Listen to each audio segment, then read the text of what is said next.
I bring this up because I actually got a chance to write really a quick piece on Free Radical Network a couple of days ago. Was it yesterday? I guess it was yesterday. Man, I'm like losing my mind. But what happened was one of my friends, who I'm not going to name, he actually told me something that he experienced after the shooting, after this horrible thing where you had certainly anti First Amendment jihadist type guys just like come in and try to shoot up a draw Muhammad contest and get shot down.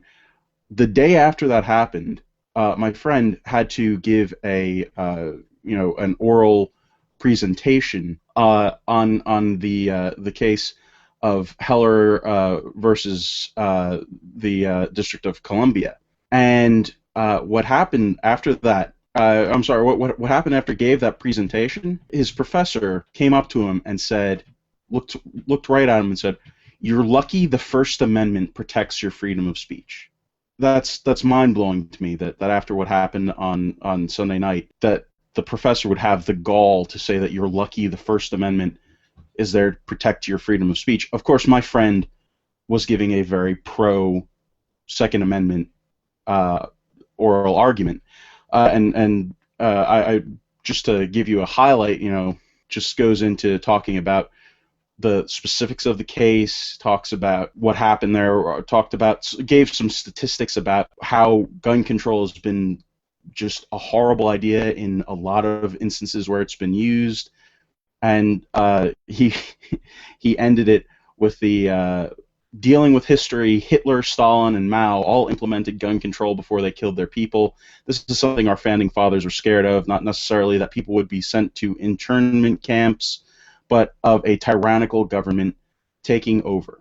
If that did happen, we would have no way to defend ourselves. Ultimately, gun control has proven not to work. So he gave that presentation, talked about that, and that there was nothing in it that was vulgar. There was no, gross misrepresentation of facts. There was nothing there.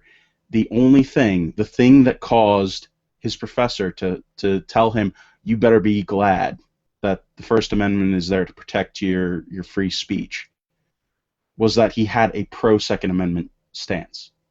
That's mind-blowing to me. That's why I had to write this piece. I don't think any of us are surprised to hear that coming from the education establishment, because it's just sort of assumed that the education establishment is anti-gun, anti-America. Does he suffer consequences grade-wise for that kind of thing? I don't know. I'm not entirely certain. He's finishing up. He's still finishing up his class there. He's got one more day, so I'm sure we'll see later what happens. I hope that he doesn't, but I don't know how one makes that kind of a statement after people used guns to protect the First Amendment. And was there an alternative way he could have answered the question, which was obviously it was an assignment on DCV Heller, and he gave his analysis of it. I mean, are students supposed to just answer in the way they think the professor wants them to, rather than answer in a way that the facts lead them to? I would say, sir, I think you should be glad that that we have First Amendment rights, because that way you get to hear opposing views rather than being sheltered. Ooh, score! Good one.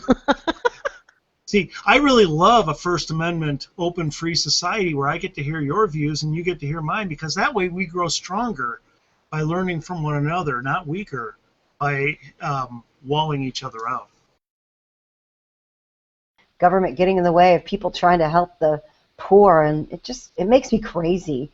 So there's more? That isn't just crazy local sheriff getting on his high horse or something? This seems to be a movement all over the country. Different cities are trying to put in laws that says you can't feed the homeless, or if you do, you have to provide a portable toilet or something. Some of the stories you would not believe